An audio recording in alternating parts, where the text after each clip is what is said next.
अखंड हिंदुस्थानचे आराध्य दैवत छत्रपती शिवाजी महाराज यांच्या इन्क्लाब इन्क्लाब इन्क्लाब कामगार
आपल्या संघटनेचे संतोष पवार यांना विनंती करतो की आपणही त्यांचं स्वागत करावं आणि बरेच वेळ झाल्यानंतर आपण कार्यक्रमाला सुरुवात करू.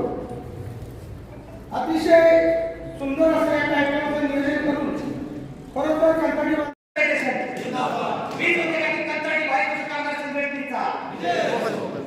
धन्यवाद. या ठिकाणी पश्चिम धन्यवाद सन्माननीय पश्चिम महाराष्ट्र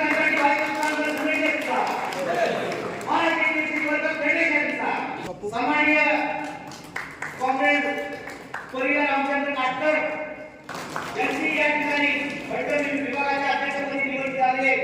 शंकर चव्हाण यांची बैठक विभागीय अध्यक्ष विजय पवार यांनी निवड आपण त्या ठिकाणी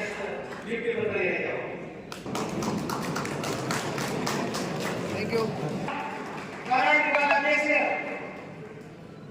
सामान्य गणेश चव्हाण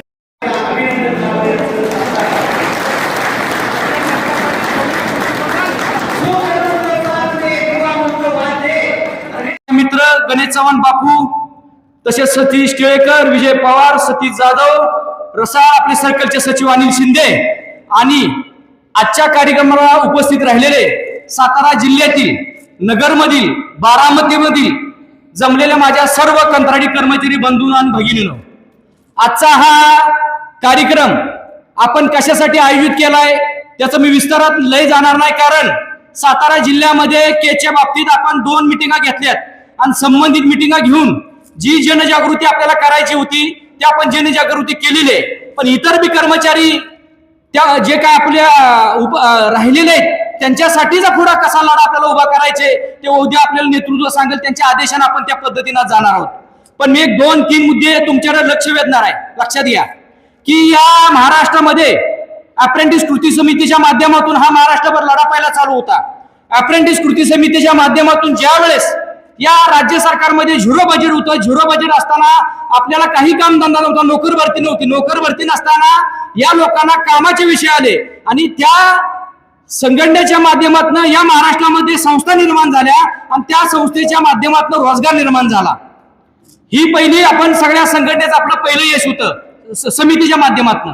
पण तुम्हाला मला मित्रांनो सांगायचे की संघटना कशासाठी महत्वाची आहे आणि संघटनेचा लढा कशासाठी महत्वाचा आहे, हा महत्वाचा विषय आहे. 2009 साली ज्या वेळेस पारेषण कंपनीमध्ये नोकर भरती निघाली, पारेषण कंपनीमध्ये नोकर भरती निघाली त्यावेळेस ज्या पद्धतीने आपण आंदोलन केलं, लढा उभा केला, संघर्ष केला, पण एवढं सगळं करून त्या काळामधलं जे सरकार होतं आघाडीचं सरकार, त्या सरकारने एका शब्दाने बी आपलं ऐकलं नव्हतं, एका महत्वाच्या मुद्द्याने बी ऐकलं नव्हतं. म्हणून आपण वर्कर स्टेट इलेक्ट्रिसिटी फेडरेशनच्या वतीनं औरंगाबाद खंडपीठामध्ये याचिका दाखल केलेली आणि त्या याचिका दाखल केली आणि त्या याचिका दाखल करून पारेषण कंपनीची नोकर भरती आपण थांबवलेली, त्याच्यावर स्टे मिळालेला. हे अनेक लोकांना माहित नाही. संघटना काय काम करते, संघटनेचं काय यश आहे, हे पहिलं महाराष्ट्रातलं आपलं यश महाराष्ट्र स्टेट इलेक्ट्रिक वर्कर्स फेडरेशनचं आहे. आणि त्या माध्यमातून काय झालं तेही तुम्हाला सांगतो. ज्यावेळेस 2009 साली आपण भरती याचिका दाखल केली, त्याच्यावर स्टे घेतला, त्यावेळेस तत्कालीन ऊर्जा मंत्री सुनील तटकरे होते. आणि आता व्यासपीठावर जे आपलं नेतृत्व आहे ना, कॉम्रेड कृष्णा भोयर, त्यांनी त्या काळात तटकरे साहेबांनी निरोप दिला की आपल्याला या संदर्भात आपल्याला बसावं लागेल, चर्चा करावी लागेल आणि आपल्याला पुढे जावं लागेल. त्यांनी बोलावलं, त्यांना बोलवलं, बैठक केली त्यांच्यावर आणि बैठक करून चर्चा घडवून आणली. त्या काळात ज्या पारेषण कंपनीमध्ये आपली मुलं काम करत होती, ज्यांची अप्रेंटिस या महावितरण या वीज उद्योगामध्ये झालेली, त्या जवळजवळ जेवढी मुलं लागली पारेषण मध्ये 2009 साली 100% अप्रेंटिस पोरं लागली पारेषण मध्ये, 100% लोक लागले. हे कशाचं यश आहे बाबा? जर संघटना तुमच्या पाठीशी ठाम असेल आणि जर संघटनेचे नेतृत्व अभ्यासू असेल तर या गोष्टी घडतात. 2009 नंतर तुम्हाला सांगतो, आपण अप्रेंटिसचा लढा उभा करत होतो, आपण अप्रेंटिसची चळवळ उभी करत होतो. पण बरोबर नंतरच्या काळात या शासनाचं धोरण बदललं आणि या शासनाची पॉलिसी बदलल्यानंतर या अप्रेंटिस नंतर आउटसोर्सिंग हा विषय निर्माण झाला. त्यावेळेस संघटनेने विषय निर्माण परत मुद्द्यावर घेतला की आपल्याला काय करावं लागेल. आम्ही जे आपले हे व्यासपीठ आहे, या व्यासपीठावरचे पदाधिकारी आहेत, त्यांनी आग्रहाने नेतृत्व आपल्याकडे धरला आणि त्याच्यानंतर आपला आउटसोर्सिंगचा सेल निर्माण झाला. आणि आउटसोर्सिंगच्या सेलच्या माध्यमातून परत आपण नव्याने काम चालू केलं. कारण अप्रेंटिस कृती समिती जशी होती तशी आउटसोर्सिंग बी जसे अप्रेंटिस झालेले, पण इतर कर्मचारी आमचे काय बांधव काम करत होते या व्यवस्थेमध्ये, त्या व्यवस्थेचा हा भाग होता आणि त्याही लोकांसाठी आपल्याला लढावं लागेल. म्हणून आपण आउटसोर्सिंग सेल उभा केला आणि त्या सेलच्या माध्यमातून परत आपण लढाई या महाराष्ट्रावर उभी केली. त्यानंतर 2012 साली मी अधिकच बोलणार नाही, महत्वाचे मुद्दे तुमचे लक्ष वेधणार आहे. नंतरच्या काळात जसं आउटसोर्सिंगचं व्यापक या महाराष्ट्रामध्ये धोरण राबलं गेलं, नवीन आउटसोर्सिंग उभा राहायला गेला, मोठ्या ताकदीने उभा राहायला गेला आणि त्याचा लढा आपल्याला उभा करावा लागला. 2012 साली बी तीच परिस्थिती झाली. आपण आंदोलन उभं केलं, मोठी लढाई लढली, पण संघटनेच्या नेतृत्वाला म्हणणं पडलं, कारण आपला अनुभव पाठीशी होता. त्यांनी असं आपल्याला सूचना केली की हे सरकार आपलं काय ऐकण्याच्या मनस्थितीत नाही. ज्या धर्तीवर आपण 2009 साली ज्या धर्तीवर आपण या कोर्टाच्या माध्यमातून आपण न्यायपत्रात घेतलाय, त्याच धर्तीवर यांच्यावर दबाव जर आपल्याला वाढवायचा असेल तर निश्चितपणानं आपण याचिका दाखल करूया. पण त्यांचं असं म्हणणं पडलं त्यावेळेस की आम्हाला पूर्वीचा अनुभव असा आहे की जर उद्या संघटने व्यवस्थापनाबरोबर सरकारबरोबर जर चर्चा करायची असेल तर या सरकारबरोबर चर्चा करायची असेल तर संघटनेचं दार आपल्याकडे मोकळं असावं, बोलावणारं कोणतरी असावं. कारण जर उद्या संघटनाच कोर्टात गेली तर त्यांना चर्चेला बी काय अडचणी येतात. त्यावेळेचा त्यांचा अनुभव पाठीशी होता. म्हणून आपण संघटनेच्या वतीनं 2012 साली केस दाखल न करता आपण संघटनेच्या प्रतिनिधी म्हणून म्हणजे दत्ता पाटील आणि सोमनाथ गोडसे पण संघटने पाठीशी होती म्हणून आपण 2012 साली केस दाखल केली. आणि मित्रांनो मला सांगायला लागेल की 2012 साली जेव्हा आपण संघटनेची केस दाखल केली, त्या केसमध्ये 60,000 पदाच्या नोकर भरतीला आपण स्टे घेऊ शकलो. हे यश आपलं आहे. 7,000 भरताचे पद, त्याच्यामध्ये 5,000 तंत्रज्ञ, 2,000 यंत्रचालक अशी पदभरती होती. हायकोर्टानं क्लिअर कट सांगितलेलं की बाबा या तुमची किती संख्या आहे, 7,000 पद, की लोक किती आहेत. मग त्या कालखंडामध्ये आता अनेक लोक म्हणतात की आमचं नाव का नाही, आमची अडचणी आहेत, असं झालं तर झालं. तुम्हाला मित्रांनो थोडक्यात सांगतो, त्याचं कारण असं होतं की त्या कालखंडामध्ये हायकोर्टानं निर्देश आम्हाला असं दिलं की तुमची लोक किती आहेत, 2 दिवसात आम्हाला यादी सबमिट करा. कार्यकाल कमी होता. आता आज व्हॉट्सअप आहे, तेव्हा सोशल मीडियावर आपल्याकडे नव्हता, व्हॉट्सअप नव्हता, फक्त फोन कॉल होते. फोन कॉलच्या माध्यमातून ज्या लोकांना आपल्याला निरोप देता आले त्या लोकांना आपण ते निरोप पोच केले आणि त्या निरोपावर जेवढी लोक आली, जेवढ्या लोकांना आपल्याला सामील करून घेता आलं, त्या सगळ्या लोकांना आपण सामील करून घेतलं. आणि त्यांचं साधारणतः सातारा जिल्ह्यामधनं सगळ्या वर्गाचं मीटर रीडर असेल, बिल वितरक असेल, लाईन स्टाफ असेल, LDC असेल, कनिष्ठ यंत्रचालक असेल, सगळ्या पद्धतीचे या उद्योगामध्ये जेवढी कंत्राटी कर्मचारी म्हणून काम करतात त्या सगळ्या लोकांना आपण याच्यात इन्व्हॉल्व केलं आणि त्या पद्धतीने आपण त्यांची नावं दाखल करून 2012च्या यादीमध्ये आपण सबमिट करू शकलो. मला कळतंय की आता आमच्या बाहेर इतर लोकांचंही काय होणार आहे, पण मी तुम्हाला खात्री देतो, आज लक्षात घ्या, मी एवढीच तुम्हाला खात्री देतो, मी अधिकचं खोटं बोलणार नाही. कारण 2012च्या नंतर जी भरती झालेली आहे काय अनेक, त्यात आपण बी एक याचिका दाखल केलेली हायकोर्टमध्ये, त्या सगळ्या याचिका बाबांनो फेटाळलेल्या, सगळ्या याचिका. आणि तुम्हाला आज मी प्रामाणिकपणे सांगतो, अनेक संघटनेने अनेक माध्यमातनं पैसे गोळा करायचं काम केलं, पैसे उकळायचं काम केलं, केस दाखल करायचे म्हणून काम केलं. पण तुम्हाला सांगतो, माहितीसाठी सांगतो, मी तुमच्याशी कधीही खोटं बोलणार नाही. कारण मला तुम्हाला तोंड द्यायचे, मला व्यासपीठावरनं बोलायचे. एकही 2012ची जर केस सोडली तर एकही महाराष्ट्रात ते चालू नाही. कुठल्याही केसला त्याच्यावर स्टे नाही, कुठलाही अधोरेखित कोर्टानं त्याच्यावर नमूद केलेलं नाही, कुठलाही कायदेशीर त्याला आधार नाही. मी तुम्हाला आजच हे प्रामाणिकपणे सांगतो. म्हणून संरक्षण नाही, तेच की त्याचं कुठल्याही कामगाराला संरक्षण त्या बाबतीचं नाहीये. तुम्हाला दिलेली माहिती अत्यंत साफ आणि अत्यंत चुकीची आहे. जे संरक्षण आहे, जो न्याय झाला आहे, तो 2012 मध्ये जी केसमध्ये लोक होती त्यांच्यासाठीच हा न्याय झालेला आहे, एवढं लक्षात ठेवा. आता उर्वरित लोकांच्यासाठी आपण कशा पद्धतीनं भांडलं पाहिजे, कशा पद्धतीनं उभं केलं पाहिजे, ह्याचा आपण प्रयत्न करू. तुम्हाला सांगतो, लढायचं म्हणलं आणि न्यायाचं म्हणलं तर तुम्ही काय अपेक्षा करता? न्याय तर आम्हाला मिळाला पाहिजे, संरक्षण आम्हाला मिळालं पाहिजे. आता कालचंच एक उदाहरण सांगतो. आता पुढची केस दाखल करायची म्हणून आपण 2 ठिकाणी मिटिंग केली. अरे बाबा, केस दाखल करायची, केस खर्च करायचा. 13 वर्ष संघर्ष केला. एक कार्यकर्त्याचं म्हणणं पटलं म्हणून तुम्हाला सांगतो मी. 13 वर्ष संघर्ष केला, 1000 रुपये तुमच्याकडून घेतले. 13 वर्षात मला सांगा, हा सोमनाथ गोडसे तुमच्या दारात कधी आला का 100 रुपये देन, 500 रुपये देन, 1000 रुपये दे म्हणून मानाला? एका पोराला काल केसच्या माध्यमातून आपल्या पोरांनी विनंती केली, आता केससाठी आपल्याला पैसे लागणार आहेत, निधी लागणार आहे, गोळा करायला लागेल. मला सांगा, तुम्ही लढताय कुणाशी? का सोमनाथ गोडसेशी लढताय? का यांच्याशी भांडताय तुम्ही? अरे एका व्यवस्थेशी भांडताय. या देशामध्ये, या राज्यामध्ये सरकार कुणाचं आहे? या सरकारच्या विरोधात तुम्हाला भांडायचे. तुम्हाला 2 आणि 5 लाखाला तुमचं गणित भागणार आहे का? तुम्ही कुणाला बी जाऊन विचारा की साधी केस चालवायची असेल तर किती खर्च येतो. ज्याला अडचण वाटती, ज्याला माहिती वाटती, इथनं पुढं त्याने आमच्या बरोबर रोज यावं, रोज माहिती घ्यावी, काय चाललंय इतरांना सांगावं. पण बेजबाबदारीने पुणे बोलू नका. आम्ही तुम्हाला 13 वर्षात कुठेही दुखावलं नाही, कसलाही त्रास दिला नाही. आंदोलन करायचं म्हणजे तुझ्या पट्ट्या घरी, आणि प्रश्न मात्र सोशल मीडियावर व्हॉट्सअपच्या ग्रुपला विचारणार, तारखेचं काय झालं, आंदोलनाचं काय झालं, तुझ्या बापानं लढाई अशी लढलेली का? तुम्हाला लढावं लागल. आणि जर लढायचं असेल तर तुम्हाला पुढे यावं लागेल. या सरकारच्या विरोधात तुम्हाला सगळ्यांना पुढे यावं लागेल. तेव्हा ह्या गोष्टी सक्सेस होत्या आणि त्या पद्धतीनं लढावं लागेल. एवढंच तुम्हाला मला सांगायचे. अधिकचं मला ह्या 2 गोष्टी तुम्हाला मी का नमूद केल्या? पारेषणची 2009ला जशी भरती झाली तशी वितरणला 2012ची भरती झाली. दोन्हीमध्ये वर्कर्स फेडरेशनचे यश आहे आणि वर्कर्स फेडरेशनचं नेतृत्व आहे. तुम्हाला माहितीसाठी सांगतो, ठाणे इंडस्ट्रियल कोर्टामध्ये जेवढं 109 पानाचं सतीश ते इंग्लिशमध्ये, ते सगळं आपण मराठी करू, ते इंग्लिशमध्ये ते सगळं मराठी करतो. तुम्हाला प्रत्येकाला व्हॉट्सअपला ते आम्ही देतो. 109 पानाचं आहे, त्याची प्रिंट काढा, घरी जाऊन वाचा, त्याचा नीट अभ्यास करा, त्याचं नीट अवलोकन करा की त्या निकालामध्ये काय नमूद गोष्टी केल्या ह्या तुमच्या पहिल्या लक्षात येऊ द्या. त्या निकालामध्ये ज्यांची खऱ्या अर्थानं साक्ष तिथं उभी राहिली आपल्यासाठी, कुणासाठी? आपल्यासाठी. ते निकालाचं वाचन केल्यानंतर तुमच्या लक्षात घ्या, मला आनंदानं सांगायला लागेल, आवर्जून सांगायला लागेल की ज्यांचा या क्षेत्रातला अभ्यास आहे, की ज्यांना या पूर्णपणे या उद्योगधंद्यातला अभ्यास आहे, म्हणून आम्ही कोर्टात त्यांना उभं केलं. साहेब, तुम्हीच मांडू शकता, तुम्हीच आमच्यासाठी लढू शकता आणि याची मांडणी विस्तारानं या कामगारासाठी तुम्हीच करू शकता. म्हणून यांची साक्ष घेतली. त्यांचं नाव आहे कॉम्रेड कृष्णा भोयर.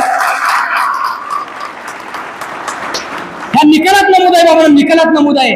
एवढं धडधडीत पुरावा आपल्या समोर असताना, एवढं सगळं प्रामाणिकपणे आम्ही कष्ट घेतलेलं असताना, एवढ्या पद्धतीने आम्ही मांडणी केलेली असताना, उपाशी तापाशी राहून आम्ही मेलेलो असताना, एखाद्याला जर शंका येते तर मला ज्याला शंका येते ना त्याला एवढंच सांगायचे, तू उद्यापासून आमच्याबरोबर प्रत्येक तारखेला चल, इथनं पुढचं काय लढायचे तुला घेऊन लढतो, तुला तिथलं व्याप समजल, तुला काय तिथला त्रास समजल, त्याशिवाय समाधान नाही. घरी बसून प्रश्न विचारला अनेकांना जमल, पण लढायला तिथं कोण आहे? तिथं केसेस कोल्हापूरला आंदोलन केलं, 76 जणांचा गुन्हा दाखल झाला.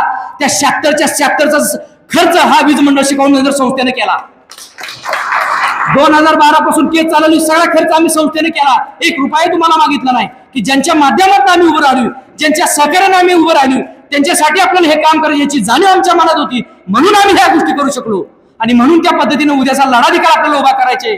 मला अधिकचं भाषण काय सांगायचं नाही, पण उद्याचा भविष्यातला लढा आपल्याला ज्या पद्धतीने लढायचे, इतरांच्या बाबतीतला काय जो लढा उभारायचे ते नेतृत्व आपल्याला मार्गदर्शन करल. जे नेतृत्व आदेश देईल, जे नेतृत्व आपल्याला सांगल त्या पद्धतीनं एक कार्यकर्ता म्हणून मी तुम्हाला एवढंच सांगेन, तुमच्यासाठी बी तेवढाच तन मन धन मनानं मी तुमच्यासाठी लढणार आणि तुम्हाला देखील न्याय मिळवून देणार. हा मी आत्मविश्वास माझ्या मनामध्ये आहे. तुमच्या मनामध्ये तेवढाच आत्मविश्वास ठेवा आणि संघटित व्हा आणि संघटित होऊन उद्याच्या काळात आपल्याला संघर्ष करावा लागेल या सरकारच्या विरोधात, या व्यवस्थेच्या विरोधात. तेवढी धमक आणि तेवढी तयारी ही सगळ्यांनी राखावी एवढंच एक या कार्यक्रमाच्या निमित्तानं अपेक्षा तुमच्या सगळ्यांची व्यक्त करतो आणि माझे 2 शब्द थांबवतो. जय हिंद, जय महाराष्ट्र. मित्र हो, वेळ भरपूर झालेला आहे, मी काही जास्त बोलणार नाही.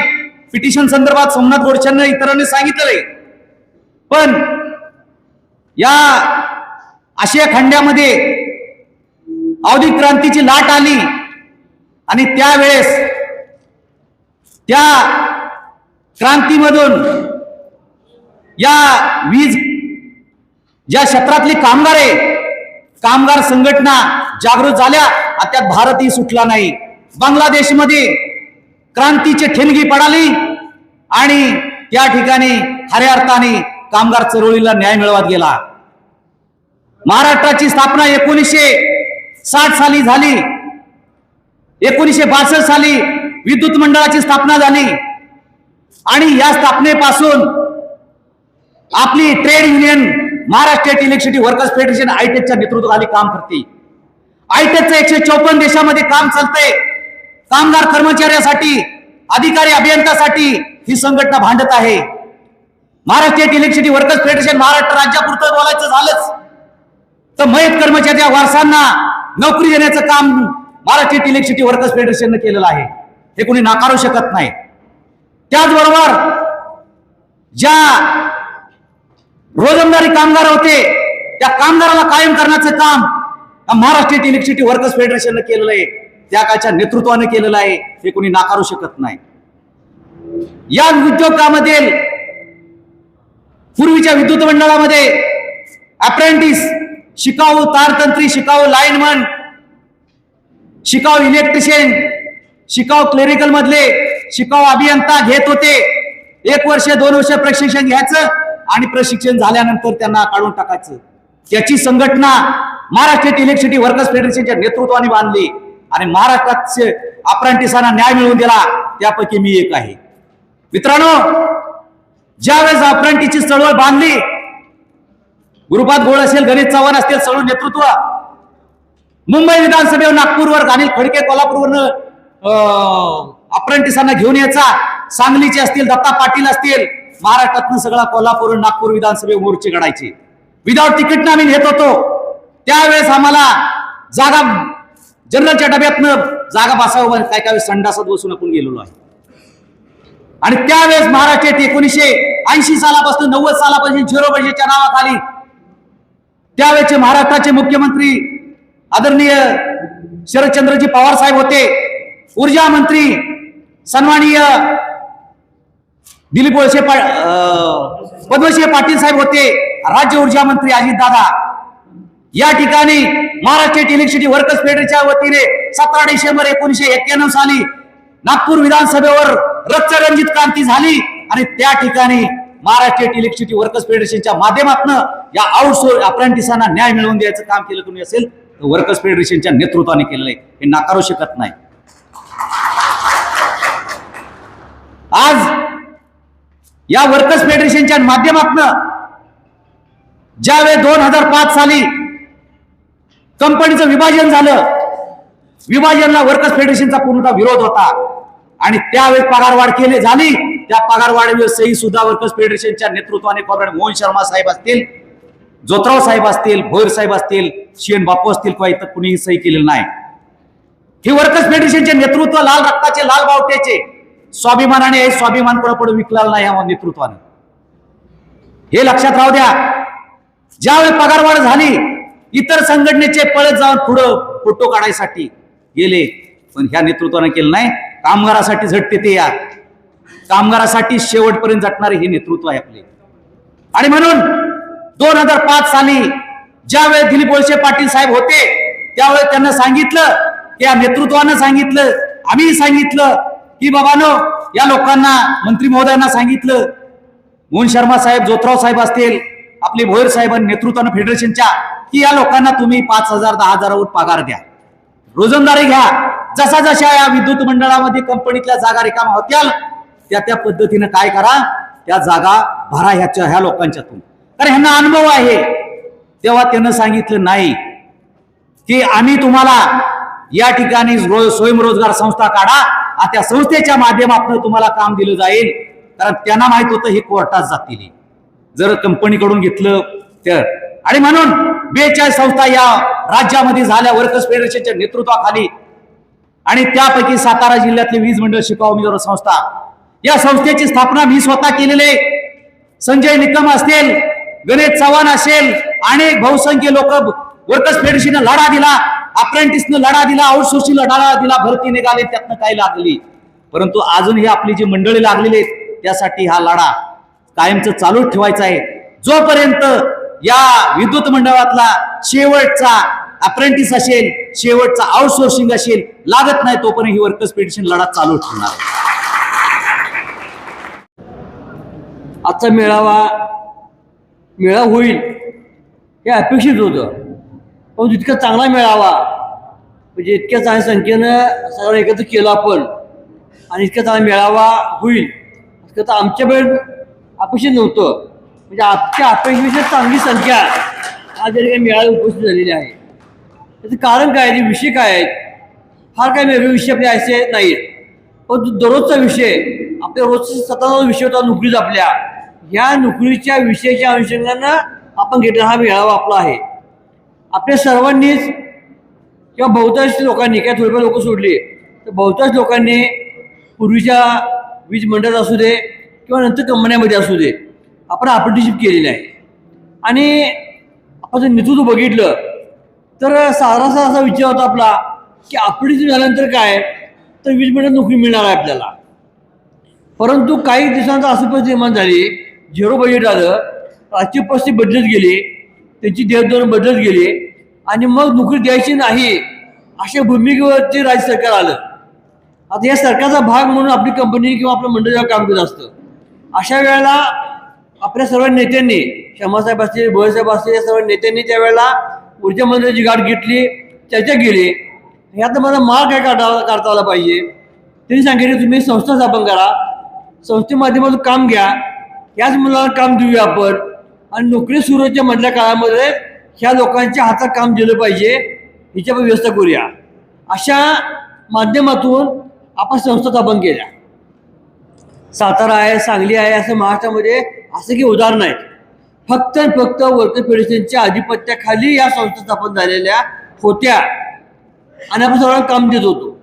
आता मी बघतोय दत्तापत्रांची संस्था स्थापन झाली तेव्हापासून सोबत आम्ही आहोत. नंतर आपली लोक बाहेर पडतात, संस्था वेगळी करतात, बाहेर पडतात, संघटना वेगळी करतात. ही जी पद्धत आहे, ही पद्धत कामगारांची दिशाभूल करण्याची त्यांची आयडिया आहे.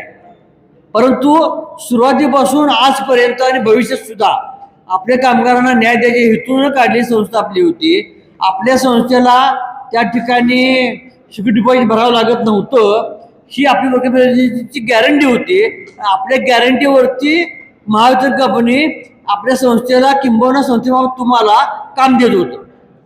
लक्षात घ्या, कामाचं स्वरूप पद्धत कशी आली आपल्याकडं, अशी पद्धत आपल्याकडे या ठिकाणी निर्माण झालेली आहे. बाह्यस्त्रोत कंत्राटी कर्मचारी ही संज्ञा स्थापन निर्माण झाली, आणि मग आता उल्लेख केल्याप्रमाणे काही वेगवेगळ्या विचारधारेच्या संघटना जशा महाराष्ट्रात काम करतात नियमित कर्मचाऱ्यांच्यामध्ये, तसं त्यांची काही लोकांना हाताशी धरलं आणि मुंबईला तिने आंदोलन करायचा प्रयत्न केला. राजकीय संघटना होत्या, सत्ता त्यांची होती, तरीसुद्धा आपल्या जिल्ह्याचा हे आपल्याला अनुभव आला असेल, तरीसुद्धा आपल्यातल्या बऱ्याच लोकांच्याकडं त्यावेळेला त्यांनी 2-2 हजार रुपये गोळा केले. का तर मुंबईला आपल्याला आंदोलन करायचं सांगून. काय झालं, फक्त 3 दिवस आंदोलन झालं, फक्त 3 दिवस. तिथनं त्यानं उचललं आणि पाठवलं त्यांना आझाद मैदानला. लक्षात की आझाद मैदान आंदोलन होत नाही, आपली संख्या तेवढी नसते. मात्र त्यानंतर तेव्हा वर्कर फेडरेशननं आंदोलन छेडलं. आपल्याला मात्र प्रकाश गडच्या समोर सलग 28 दिवस आंदोलन करायला परवानगी मिळालेली आहे आणि आपण जे आंदोलन केलं. या आंदोलनामध्ये महाराष्ट्रातल्या कुठल्याही बाह्यस्थित कर्मचाऱ्यांच्याकडून वर्कर फेडरेशननं 1 रुपया सुद्धा कॉन्ट्रीब्युशन निधी घेतलेला नाही. मी काय बोलतोय, त्यावेळेला मी फेडरेशनचा खजिनदार होतो. ते पैसे माझ्या सहीने दिले, मी चेक काढलेले आहेत. 1 रुपया पण मागित नाही. त्याच्या पुढे जाऊन सांगतो, 28 दिवस सगळ्या आउटसोर्स कर्मचाऱ्यांच्या बांधवांना, भगिनींना आपण दुपारची जेवणाची सोय केली होती. तुम्ही जे जेवताय ते जेवण लोक आपली खात होते. असं नाही की आउटसोर्सिंग लोकांनी वेगळं पिठल्यावर खायचं आणि लोक जेवण आठवडे जात होते, असं एक दिवस घडलेलं नाही मित्रांनो. ही तुमची आमच्यातली बांधिलकी आहे आणि ह्याचा पुढचं परिणाम आपले चांगले होत गेले. त्यानंतर सुद्धा बऱ्याच वेळेला आता अशी कंडिशन झालेली आहे की हेड ऑफिसनं ते जागा ठेवून आपल्या आंदोलन करायला. सगळं बांधकाम केलेलं आहे, पूर्व केलेले आहेत, आता पण तरी आंदोलन करू शकत नाही. यानंतर मात्र जेव्हा बाहेरच्या एजन्सी आल्या तर त्या एजन्सीनं या आपल्या मित्रांच्या नोकरी लागताना काही पैसे घेतले. प्रत्येक महिन्यात पगारच्या वेळा कोणी 1500 घेतले, कोणी 1800 घेतले, कोणी 2000 घेतले. पण ही पद्धत आपण होऊन दिली नाही. आपण त्याच्या विरोधात आंदोलन केलं. कारण एवढंच होतं आपलं, या कर्मचाऱ्यांच्या श्रमाचं शोषण होऊ नये म्हणून वर्कर फेडरेशन प्रयत्न करत होतं लक्षात घ्या. आणि 2018 पगारवाढ झाली नियमित कर्मचाऱ्यांची. पण जेव्हा नियमित कर्मचारी पगारवाढ झाली तेव्हा आपण वर्कर फेडरेशनच्या मागणीप्रमाणे आपली सुद्धा 25% पगारवाढ केलेली आहे. आपण आता 23ची पगारवाढ झाली आपली वर्कर फेडरेशनच्या किंवा सर्व कर्मचाऱ्यांची. जेव्हा आम्ही तुमची मागणी केली तेव्हा आम्हाला शासनानं सांगितलं, ऊर्जा मंत्र्यांनी सांगितलं, जे आता मुख्यमंत्री आहेत, की मागच्या तुमच्या पगारवाढीला 25% पगारवाढीला शासनानं MEICनं अद्याप मंजुरी दिलेली नसल्यामुळं तुमची याची पगार करता येणार नाही. अशा वाक्य असताना सुद्धा लक्षात घ्या, आपण तुम्हाला 19% पगार करून दिलेली आहे. कोण केलं नाही मागा त्या ठिकाणी? पाठपुरावा केला. नागपूरला ऊर्जा मंत्र्यांना भोयर साहेब श्यामासाहेब भेटले. तो पाठपुरावा करून आज तुमच्या पत्रामध्ये आपण 19% पगार मिळवून घेतलेली आहे. तुम्हाला परत TMP दिली. आता पटवर्ष TMP वाढतायत. मी कुठनं आलो? विना अपघात सेवा झाली पाहिजे यासाठी आपण कर्मचारी TMP दिली पाहिजे. किंवा TMP साठी प्रत्येक महिन्यात पगार पैसे दिले पाहिजे. ही संज्ञा कोणाची होती, मागणी कोणाची होती, आपण काढून बघा. आपल्या सगळ्या अंकामध्ये या सगळ्या मागण्या नमूद केलेल्या असतात. तुम्ही तो वाचलं पाहिजे, मग तुम्हाला खरं कळेल की नक्की काय ते काय चाललेलं आहे. ते मधल्या काळामध्ये उल्लेख केला गेला ठिकाणी आपले अपघात झाले. अपघात पुढं काय, त्यांची क्लेम मिळाली पाहिजे, त्या पेन्शन मिळाली पाहिजे, नुकसान भरपाई मिळाली पाहिजे. कोण लढले यासाठी? कुठल्या संघटना होत्या? एकही संघटना आलेली नव्हती मित्रांनो. फक्त वर्कर फेडरेशननं पाठपुरावा केलेला आहे आणि त्याचा आज अशी कंडिशन झालेली आहे, सगळे पैसे मिळतात. ह्याच्यापेक्षा समजा जे नियमित कर्मचारी आहेत, या नियमित कर्मचाऱ्यांचे पगार सुद्धा आपण त्यांना बँकेत जमा करावलेले आहेत. होत नव्हतं असं पूर्वी. कोणतं एजंट यायचा, म्हणजे पैसे वाढा प्रयत्न करायचा, काय पैसे काढून घ्यायचा, काय पैसे द्यायचा, आपण कामगार नाही भेटला म्हणजे पैसे गायब व्हायचे. हे सगळे प्रकार आपण मित्रांनो त्या ठिकाणी बंद केलेले आहेत. विषय आपला आला कोर्ट केसचा. तर आता उल्लेख केला गेला, किती महाराष्ट्र पिटिशन आहेत? फक्त 4 पिटिशन आहेत. 4 म्हणजे 2 जात आपल्या टीव्हीत आहेत. लक्षात घ्या, सोमनाथ गोळशे आहेत, दत्ता पाटील आहेत. बाकी 2 कुठे जातात? तुमचं येऊ शकतात का? येऊ शकत नाहीत. तर कारण असं आहे की पिटिशन दाखल करणं हा भाग वेगळा, पाठपुरावा करणं हा भाग वेगळा, कोर्टात ताकीद जाणं वेगळं. कोर्टाच्या तारखेच्या वेळेला या ठिकाणी दत्ता आणि सोमनाथ आपण जर फोटो पाहिले तर काही मंडळी, आता उल्लेख केला सोमनाथ वगैरे, की काही मंडळी आम्ही सोबत घेऊन जात होतो, तर बघा काय चाललंय म्हणून. तुम्हाला सोबत नेणं हा भाग वेगळा हो. पण 2 पिशव्या भरून त्याचे मटेरियल असायचं, त्याचे असायचं डॉक्युमेंट जे कोर्ट सबमिट करायला लागतात. हे डॉक्युमेंट मांडत होते. हे डॉक्युमेंट फक्त आपण मांडत होतो, सबमिशन आपण केलेलं आहे.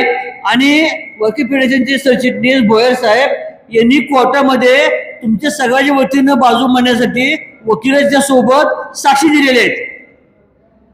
त्याची परिणाम आहे मित्रांनो. आता उल्लेख केला या ठिकाणी की त्या निकालामध्ये उल्लेख केलाय म्हणून भोयर साहेबांचा.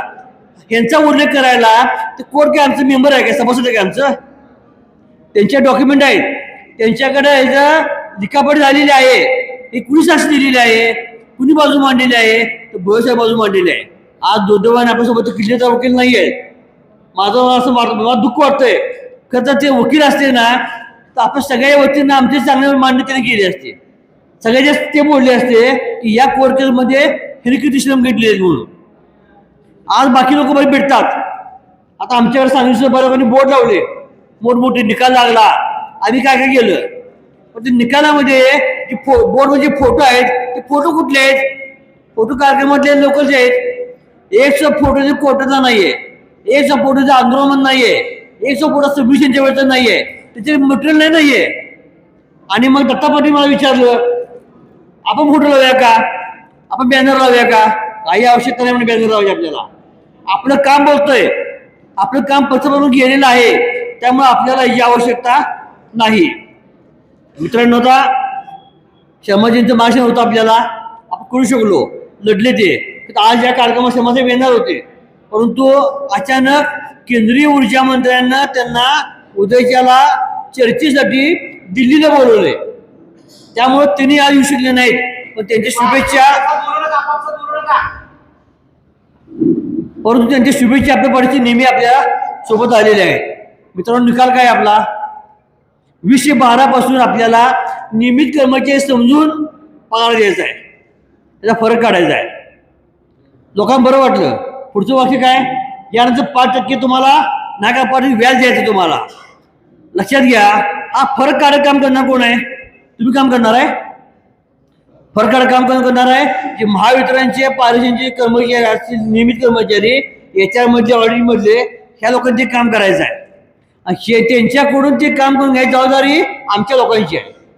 कारण तुम्ही लक्षात घ्या, तुम्ही भेटल्यानंतर ती काही लोक तुम्हाला देतात येणार नाही. वर्कपेडची संघटना म्हणून त्या ठिकाणी बरीचशी लोक आपली मेंबर असणार आहेत. जिथे मेंबर नसतील तिथं आपण त्याचा पाठपुरा करून त्याच्यात काम करून येणार आहे.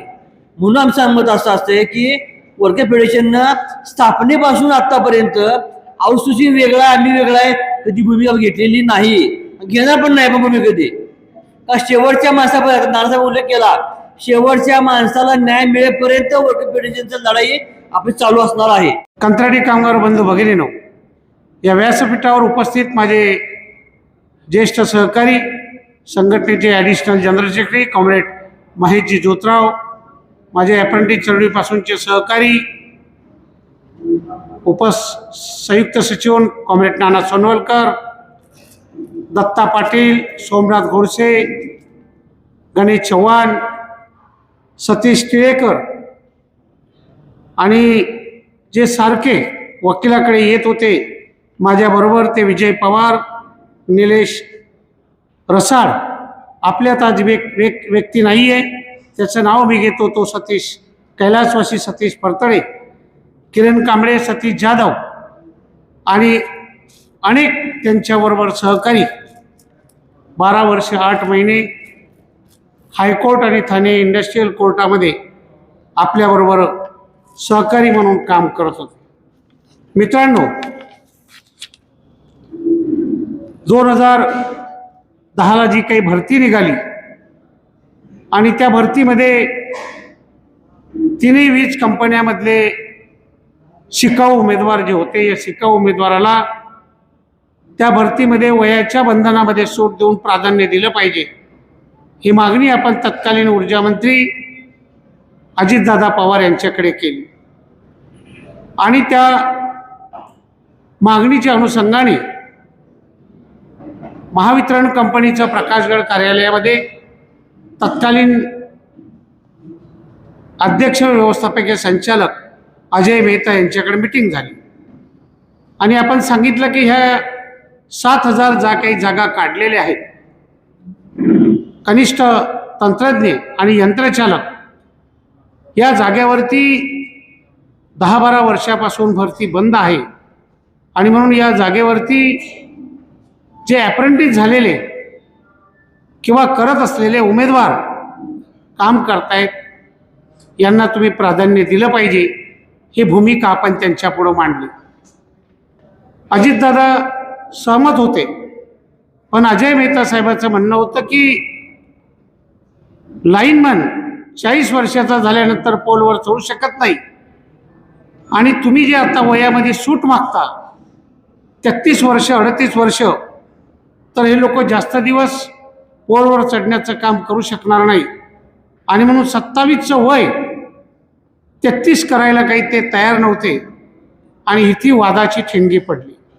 आपण मार्ग काढण्याचा प्रयत्न केला की 2000 यंत्रचालक जे काही आहे यांना पोलवर चढण्याचं काम नाही, सबस्टेशनमध्ये आहे, यांच्यासाठी तरी तुम्ही एज रिलॅक्सेशन दिलं पाहिजे.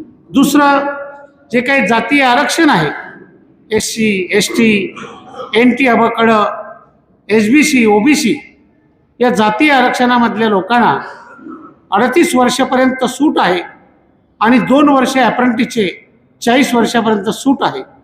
मग ते मागासवर्गीय घटकामधले 40 वर्ष लागणारे उमेदवार जर काम करू शकतात, हे काम करू शकतात. आणि एक उदाहरण त्यावेळेस दिलं होतं की 35-38 वर्षाचा सचिन तेंडुलकर आजही सेंचुरी काढते आणि म्हणून या लोकांना प्राधान्य दिलं पाहिजे. वाद झाला, त्यामध्ये प्राधान्य दिलं गेलं नाही आणि जे खऱ्या अर्थानं काम करणारे अप्रेंटिस होते त्यांना न्याय मिळाला नाही आणि मग वाद झाला. अजितदादा म्हटले की माझे ऊर्जा सचिव सुब्रतो रतो ओडिशाला निवडणुकीत आहे आणि ते आल्यानंतर मी याच्यावर मार्ग काढतो. नंतर काही मीटिंग झाली नाही, भरतीची प्रक्रिया सुरू झाली. त्यामध्ये ज्यांना वीज कंपनीचा गेट माहीत नाही, अनुभव माहीत नाही, लाईन माहीत नाही, असे शेकडो कर्मचारी त्या भरतीमध्ये लागले गेले आणि मग फार मोठी बेरोजगारी महाराष्ट्रामध्ये वाढली. आणि म्हणून एक पर्याय त्याच्यानंतर दिलीप वळसे पाटील ऊर्जामंत्री झाले. त्यांनी एक पर्याय संघटनेच्या पुढे ठेवला की या लोकांना कामगार भरती असल्यामुळे रोजगार मिळणार नाही, म्हणून तुम्ही कोऑपरेटिव्ह सोसायट्या अप्रेंटिसाच्या काढा. Photo reading, bill distribution, meter reading, cash collection, line maintenance आणि ऑपरेटर ही मी सगळे कामं तुम्हाला देतो, तुम्ही सोसायट्या स्थापन करा. त्यांच्या आग्रहाखातर आपण 52-55 सोसायट्या स्थापन केल्या. त्यापैकी नाना सोनवलकरांच्या नेतृत्वामध्ये साताऱ्यामध्ये, अनिल खडके अण्णाप्पा कांबळेच्या नेतृत्वामध्ये कोल्हापूरमध्ये अशा 52 संस्था स्थापन केल्या. त्या माध्यमाने लोकांना काम आपण मिळवून दिलं. अनेक वेळा सोमनाथ गोडसेवर टीका होते की सोमनाथ गोडसे कंत्राटी कामगार असताना कंत्राटदार झाला. पोलीस केससुद्धा पूर्वग्रह दूषित घातली गेली, पण सोमनाथ जगत असताना त्यांनी साताऱ्यामधल्या अनेक लोकांना जगवण्याचं त्या ठिकाणी काम केलं. पण ती लढाई त्यांनी जिंकली. दत्ता पाटील हा सुद्धा कंत्राट अप्रेंटिस होता, आउटसोर्सिंग होता आणि त्याने सुद्धा कंत्राटी कामगाराची ही सुरुवात केली. आणि जेव्हा परत भरती निघाली आणि कंत्राटी कामगाराचा डावलण्याचा विषय झाला, तर आपण मात्र प्रशासनाकडे परत एकदा विनंती केली. कारण 2009ला पारेषणमध्ये जी काही 4-5 हजाराची भरती झाली त्यामध्ये 99% अप्रेंटिस लावण्यामध्ये आपल्याला यश मिळालं होतं. ते यश मात्र वितरण कंपनीत मिळालं नाही आणि म्हणून दुर्दैवाने या भरतीमध्ये वयाचं बंधन काढून अप्रेंटिस झालेल्या ITI झालेल्या मुलांना प्राधान्याने तुम्ही सामावून घेतलं पाहिजे, ही भूमिका आपण मांडली. प्रशासन ऐकलं नाही. नाही जाणं मुंबई हायकोर्टामध्ये आपल्याला जून महिन्यामध्ये 2012 साली आपल्याला पिटिशन क्रमांक 3054 आपल्याला दाखल करावं लागलं आणि त्या पिटिशनवरती हेरिंग झालं. सोबत काही कामगार संघटना ज्यांच्याकडं कंत्राटी आउटसोर्सिंग कामगाराचं बळ नव्हतं, काही भागात होते, पण त्यांनी लाखो रुपये कंत्राटी कामगाराकडनं त्या केसच्या नावाखाली जमा केली आणि त्यांनी सुद्धा 2 केसेस कंत्राटी कामगाराच्या टाकल्या.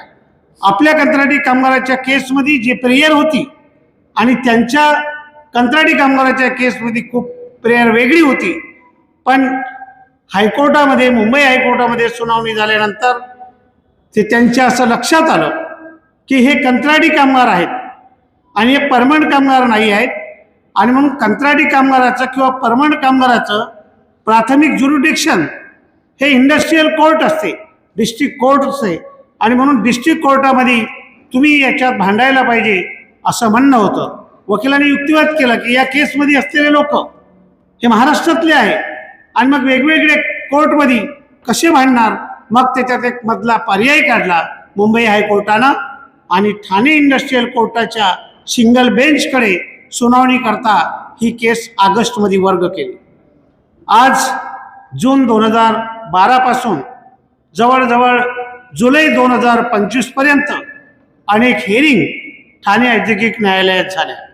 तुम्हाला सगळ्याला कल्पना आहे की ही केस लढवताना कोर्टात केस निस्ती टाकून जमत नाही, तर त्याला एव्हिडन्स पुरावे, डॉक्युमेंटली पुरावे कोर्टाच्या पुढं सादर करावं लागतं. मी या दोघांचं कौतुक करतो. सोमनाथ गोडसे, दत्ता पाटील आणि त्यांचे सहकारी जेव्हा जेव्हा ॲडव्होकेट किल्लेदार आज आपल्यात हयात नाही, 85 वर्षाच्या वयामध्ये फुफ्फुसाचा आजार झाला आणि दुर्दैवी मृत्यू झाला, तेव्हा निकाल लागला होता. 1-1.5 महिना झाला त्यांचा मृत्यू, पण अनुभवी वकील, कॉम्रेड वकील, भाऊ वीज कामगार चळवळीमध्ये होता, त्यामधनं ते कॉम्रेड झाले आणि कम्युनिस्टाची कामगार चळवळ चालवता त्यांनी 85 वर्षापर्यंत वकिली केली. खूप दांडगा अनुभव. सोमनाथ आणि या विजय पवार वगैरे, निलेश रसाळ किंवा आपला टिळेकर यांना माहीत आहे की कोर्टामध्ये जेव्हा ते उभे राहायचे तर जजसुद्धा त्यांच्याकडं अदबीनं बघायचा, मान सन्मान द्यायचा. सिनियर ॲडव्होकेट होते, अनुभवी होते. आणि म्हणून जेव्हा हे पिटिशन दाखल केलं आणि पिटिशन दाखल करताना ठाणे इंडस्ट्रीयल कोर्टामध्ये रिवाईज पिटिशन जेव्हा दाखल करायचं होतं तर तेव्हा मात्र खूप दिवस त्यांच्या मुंबरेच्या कौसाघरी आम्ही बसलो, तासनतास बसलो. डॉक्युमेंट त्यांनी चेक केले आणि ते चेक केलं हाण्यानंतर म्हटले हे डॉक्युमेंट तुमच्याकडे जे आहे हे कोर्टामध्ये टिकणारे नाही.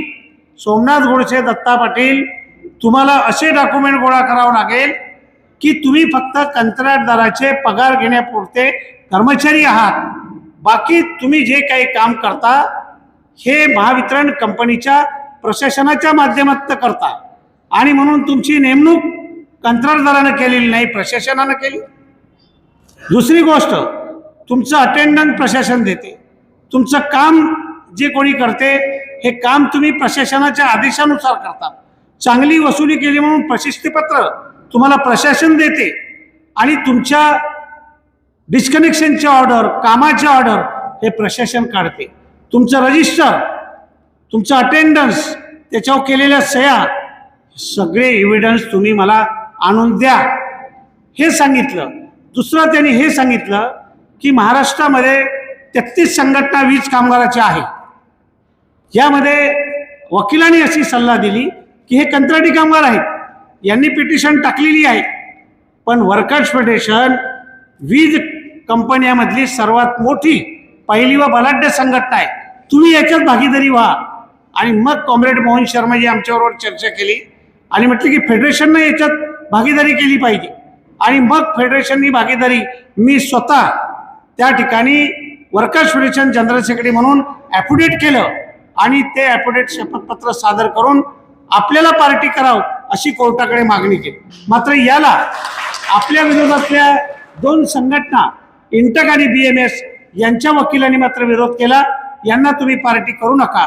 पण किल्लेदारांनी सांगितलं की हे यांचे 8 वर्षापासून मेंबर आहेत. वकिलांनी, जजनी विचारलं तुमच्याकडे काय पुरावा आहे? हे म्हटलं पावत्या माझ्याकडे आहे आणि ही त्यांची यादी आहे.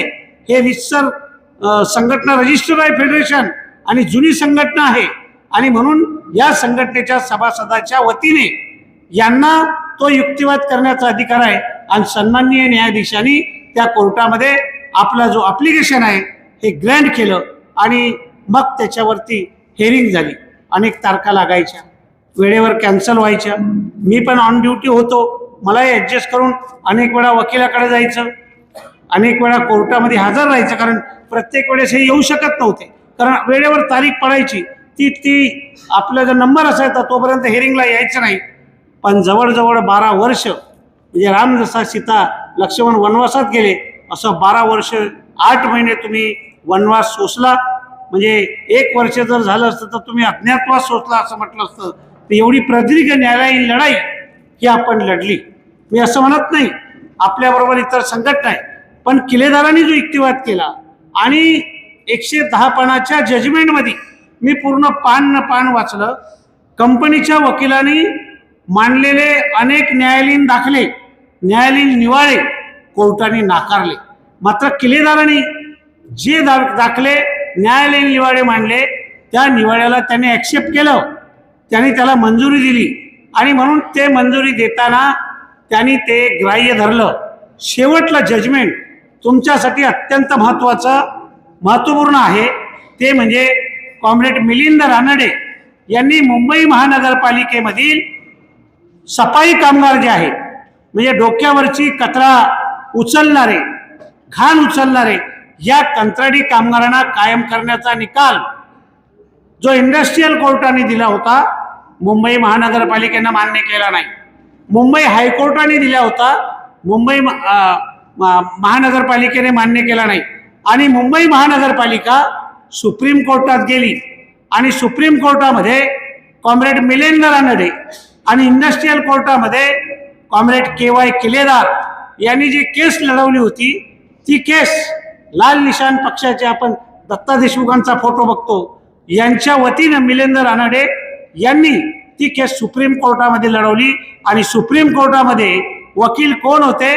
कपिल सिब्बलनी लढवली.